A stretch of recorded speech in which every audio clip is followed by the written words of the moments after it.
It's a brand new day on the bridge, and today I sit down with legendary businessman and visionary Richard Kessler. We discuss his hotel empire, including his latest venture, Plant Riverside. He also tells us all about his love and dedication for his home city of Savannah. So get ready, the bridge starts right now.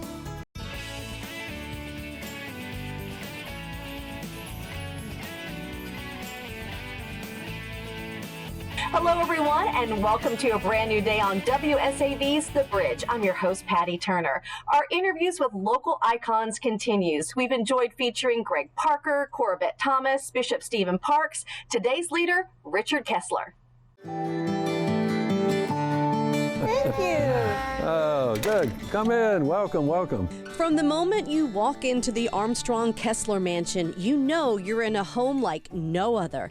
It's as inviting and as engaging as the host, with amazing art, original tapestries, antique mirrors, huge crystal chandeliers, all handpicked or designed by Richard Kessler. I said, look, I want something with peacocks, and I want it pretty flashy. We're going to put we'll gold leaf the soundboard. It's going to be black and gold and red. That flair for decorating is evident all over Kessler's home. From the floors to the ceilings, you'll find colorful treasures he's collected on his many travels. There is a pair exactly like this in the Russian Museum, the Hermitage in St. Petersburg. To sentimental pieces from his family's Bavarian heritage. So I grew up as a Salzburger, I reckon 7th generation approximately, and I knew the story.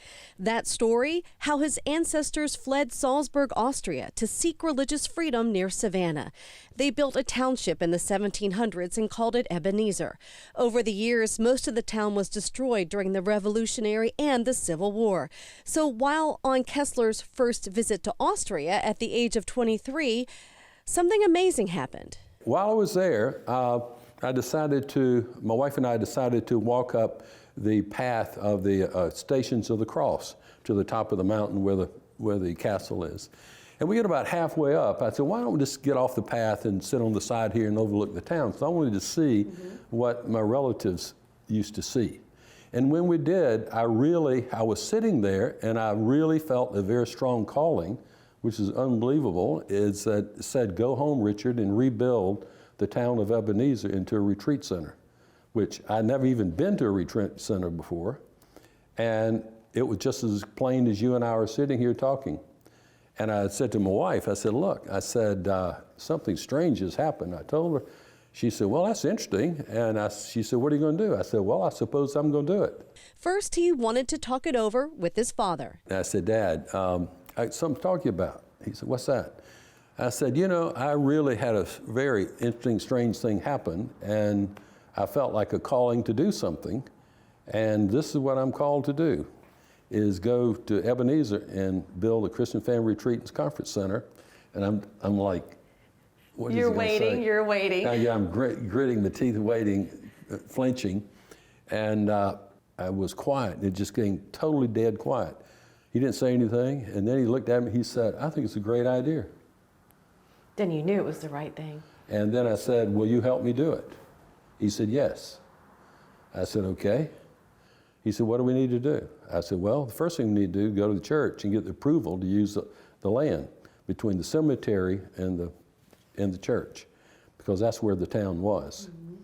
And so I did, and that was another miracle that happened. Then another miracle happened. Miracle just kept happening that had no reason to it at all, but it happened. It made it work. You were on the right path. On the right path. That path also led him to founding the Trutland House, which provides care and housing to abused children. But I also felt I need to go back and rebuild the orphanage, because I always had a heart for people that couldn't help themselves. And so who can't help themselves is kids that get caught in these situations, and bad situations. Now, at the same time Kessler was fulfilling his heart's mission with Ebenezer, he was building a business empire with family friend Cecil Day. How did you connect with Cecil Day? How did that start with Days Inn? Well, that started that Cecil's father was a pastor here in Savannah, Georgia, in a Baptist church, right down, I think, on maybe 27th Street. Anyway, and so when he was a kid and he had a brother Dad later told me about it. They used to play mumbly peg in our front yard. I don't know what mumbly peg is. Oh, flipping a knife, and it had to stick up a certain way, and you got a certain number of points and whatever. From family fun to a serious business, Cecil Day and Richard Kessler created one of the most successful and recognizable franchises in America, the Days Inn hotel chain. How did you do all that? How did you manage all of this at the same time? You know. Does your mind ever stop? Not often. No. I go to sleep. I still dream too, in color. But no, I think, you know, we find time for things we want to do. And it's just a matter of, are you committed or not? And if you're committed to it, you'll find time to do it.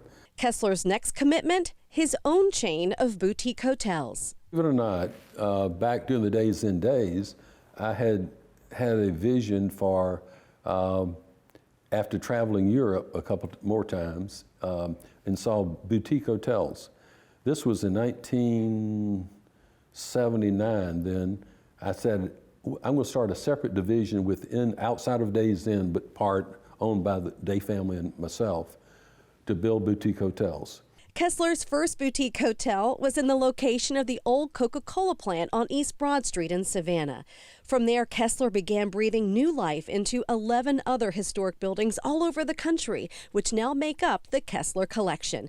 Yeah, do you have a favorite hotel? Marilyn Monroe was once asked who was her favorite husband, and she thought a minute, she says the last one. And so I would say... Safe answer. The last one.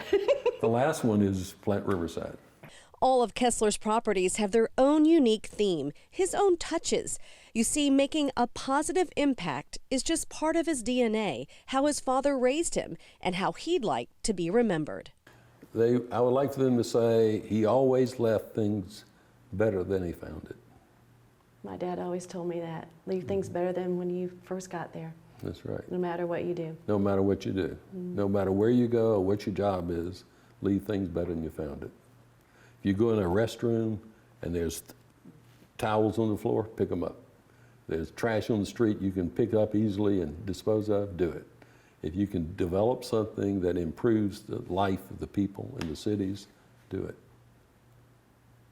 Which brings us back to his own home, the Armstrong Kessler Mansion. It's a work of art in itself. He's won awards for bringing it back to its original glory. A home full of his passions, art, music, his heritage, in the center of the city he loves, his hometown of Savannah. I'm more than business, and I enjoy the arts a lot, and I enjoy doing things for people. I enjoy being generous when I can, and I enjoy making life better. That makes you happy? Yeah, it does. Yeah. We also want to note that Mr. Kessler does build new construction projects, so there really isn't much he hasn't done when it comes to development. Now, Mr. Kessler was also gracious enough to take us on a tour of his Savannah home. So up next, he'll show us how every aspect was carefully thought out to keep his guests entertained and make them feel welcome.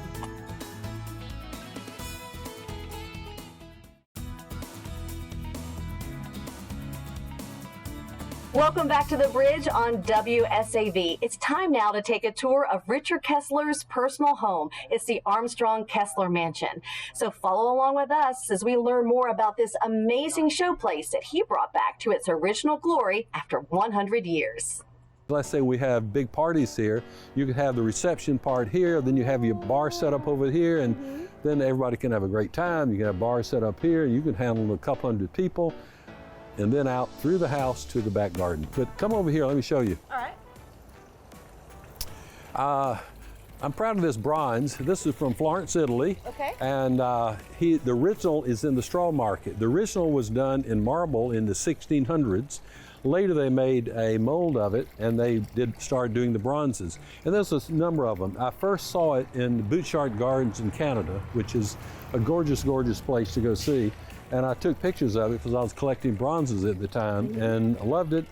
Later, I was in Florence and stumbled across a place that actually owned the molds and it was a foundry that owned it, and this was sitting in the big window. And I said, okay, I got to have it. And so anyway, ended up buying the Porcelino. So here he is. And people come and you rub his nose like this for good luck and to come back again. Okay. Yeah, so rub his nose. I will rub his nose. For good luck. You need good luck. Good luck. Sure. Very cool. This, the vase back here is Victorian. I bought that in Florida from a home. It was done back in the 1800s. Notice the house is basically all granite. This is all granite columns, everything. And the whole house basically is steel and granite and marble. They wanted to build a fireproof house when they built it. And you know, it was designed in 1916.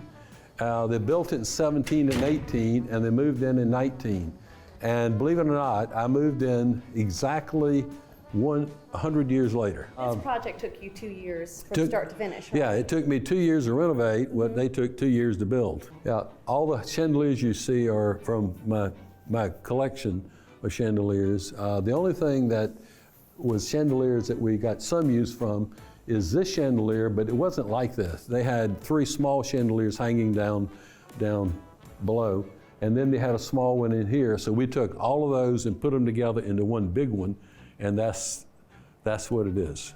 So that's 3 combined? That's 3. That's 1, 2, 3, 4 combined to get to that. That's gorgeous. Yeah. So that's that, and the only other piece of art, the only piece of art that's original to the house, I'll show you here in the dining room. This piece is the original piece, and So this has been here for over 100 years? over 100 years. Did you have to touch it up when you moved? You know, we haven't touched it yet, and you bring up a good point, and that is one thing that I want to do is get a restorer here and really clean it. And when I do, I'm sure the colors will get even more bright than it is, because you think about, they had fires here, and you get, you know, the smoke over the 100 years up. But anyway, it'll brighten up, and so that's my next little project in here to do. The mirror here is from the 1700s from probably Murano, Italy, where they do all the glass work. These are Meissen from the 1800s. I bought those on 3rd Avenue in an antique shop, like I said, 25, maybe 30 years ago now, and I had them in inventory, waiting for a place to put them one day. I collected rugs all my life, but I didn't have enough of this house, and certainly didn't have some large enough. So I went on a campaign with 2 dealers out of North Carolina. These are all of them 100-year-old rugs. I collect pianos, and this is one. It's a Steinway. It's built in 1918, 1920, about the time of this house. And I bought it, and we totally refinished it and had it rebuilt. And it has a fabulous tone to it. People love to play it. The furniture in here that you see would be virtually exactly how it was. They actually had a tapestry hanging over the stairwell like this. They had a desk that looked almost identical to this one here, this piece. They had a big sofa facing the fireplace. They had a piano in the corner. This house was also a law firm for years and was used in the movie Midnight in the Garden of Good and Evil. Well, when you saw Jim, you know, the antique dealer, in the movie, he was leaning up against his fireplace right here. It starts here. Look at it again. Yeah, and then this was the lawyer's office. Also look at things like this. The hardware quality in the house is, just look at the handles here. The hardware quality is, and it's still made today in New York City by the same firm. As Mr. Kessler mentioned, he loves pianos. This next one is the second of 4 he has in his house, and this one is extra special because he was asked to design it by Busendorfer. I went to a friend of mine who is an Italian in Orlando who did a lot of bronze work, who I had bought some pieces from. And I said to him, I said, look, I want something with peacocks, and I want it pretty flashy. We're going to put we'll gold leaf the soundboard. It's going to be black and gold and red, and I want the music stand to be a peacock. Then we shipped all the bronze work and the drawings of the piano and where I wanted what colors where to Vienna, and then they built the instrument. Well, this is a gold ormolu bronze chandelier. It came out of an estate in New York City. It was the home was originally built, so I'm told, what was it, late 1800s, very early 1900s. when it's built, and all those crystals are real quartz crystals hand carved into fruit. So that's a very unusual piece. These paintings here, these are done by a Chinese artist, Wu-Jet Key.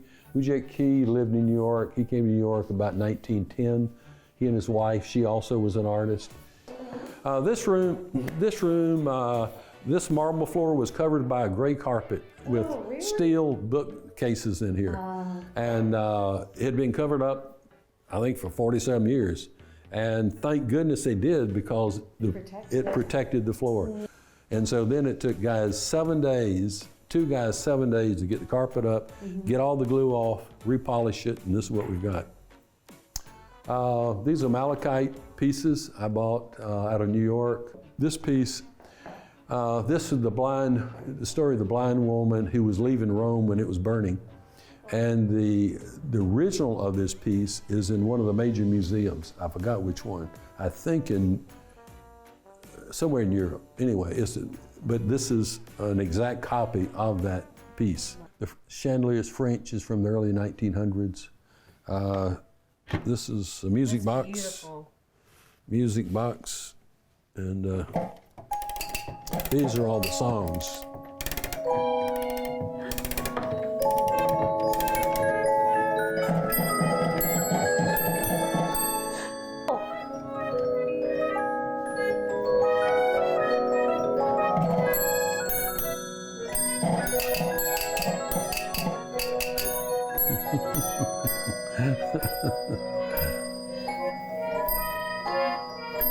I love all the detail, the little insects. Yeah, isn't that incredible? This controls the sound, the notes, and it's playing off of these little metal pieces. Speaking of beautifully complicated, just look at this grandfather clock. This is an unusual clock. It dates back to the 1720s, I think it was built. And the fascinating thing about it is all the complications. Look at all the different features and complications. Wow. I need to wind it again. Oh.